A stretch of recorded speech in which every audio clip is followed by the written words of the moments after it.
no French. It sounded nice to me, but it sounded strange to me that now I exist in the French language, although I don't know how do I exist.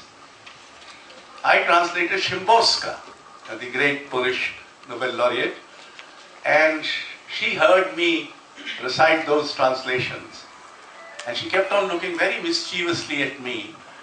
There was a mischievous smile. And then she said, I like the music of your language, although I didn't understand a word. So there is this another life. And if you are translated, you are given another life. But translation can also create a false value. And the false value lies in the fact that he who is translated most is the most important writer in that language. This may not be so. Because translation cannot possibly create a value judgment. People get translated for all kinds of reasons, not all of them entirely defensible. And two, you might start writing in a manner which is translatable. In other words, you already start writing a poetry or whatever you are doing, which will lend itself to translation easily. Now that can be a distortion in terms of the value of translation. We have example. Want to give you 3 examples what translation has meant and what translation has meant to great minds of the world. I never knew that Beethoven had anything to do with India. I am not a scholar of Western music, except that I have heard the great name, and I have enjoyed Ninth Symphony and all that without understanding what it was all about.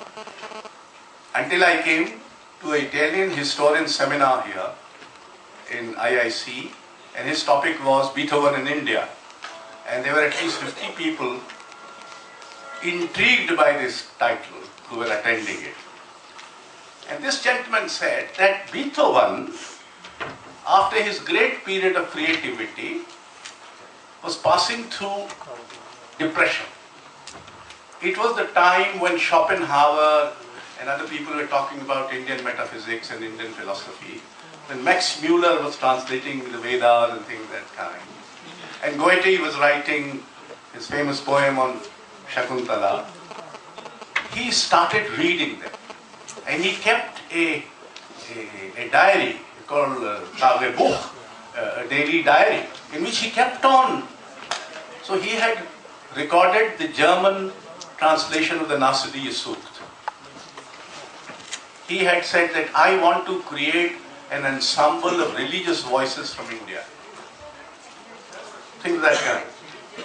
Finally, the Italian historian argued that until this encounter with the Indian metaphysics, with Indian philosophy, which he read in translation, he was very severely a Christian musician. After this encounter, he became more universal, more open, more human. So his later period of great creativity, this Italian historian argued, was because he had encountered India in translation. The second is Joseph Brodsky, another great Russian poet who got the Nobel. And I think 10 days before his death, he gave an interview to someone in which he said that in Soviet Union, Bible was banned. So we had no notion of his spirituality until, but you know, translations of Mahabharata and Ramayana and the Upanishads were not banned. They were readily available. So he started reading the Russian translations of Indian Upanishads. And he said, my first initiation into spirituality took place through India. And then he describes the Indian metaphysics. He says, if you go near a mountain range As you near it, you realize there's another mountain range behind. And as you go further, nearer, you find there's a third mountain range like.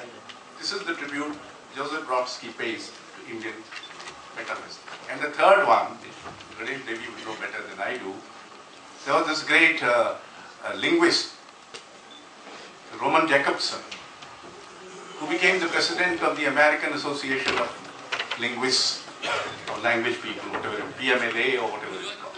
And his very first presidential address, he said, if somebody today wants to make a claim to having discovered a new theory, a new concept, a new insight into language, before making that claim, he had better check out that some Indian linguist centuries ago has not already articulated it. So you see, if you look at all this, you are amazed at how we have made difference to others. You are equally amazed how little difference we make to each other now. It is not as if there was a time when translating Rabindranath took place in every Indian language. And under Rabindranath's influence, a lot of bad, good, indifferent poetry and fiction was written.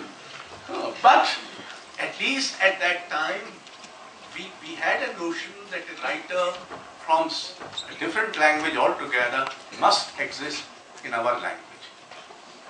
Now that notion, so therefore the NBT has a tough task.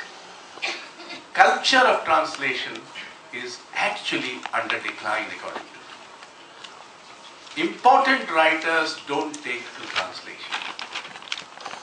The translations are either done by academics who, in spite of their good intentions, have no lively contact with the living language and what is being done there. So you have translations which are dead like dodo, or very, very academic, unreadable, etc.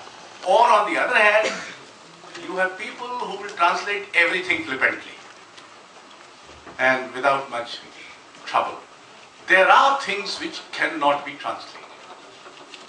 Octavio Paz again at the end, he said, it used to be said, poetry is what is lost in translation. And he said, poetry is what survives translation. So you still get some kind of a notion of the world. And translation makes your sense of the world richer, deeper, much more pluralistic, much more meaningful, much more critical than those who are beyond the pale of translation. So lucky are those who have been exposed to translations, and unlucky are those who haven't been. And the number of unlucky in Indian languages is rather large. Thank you.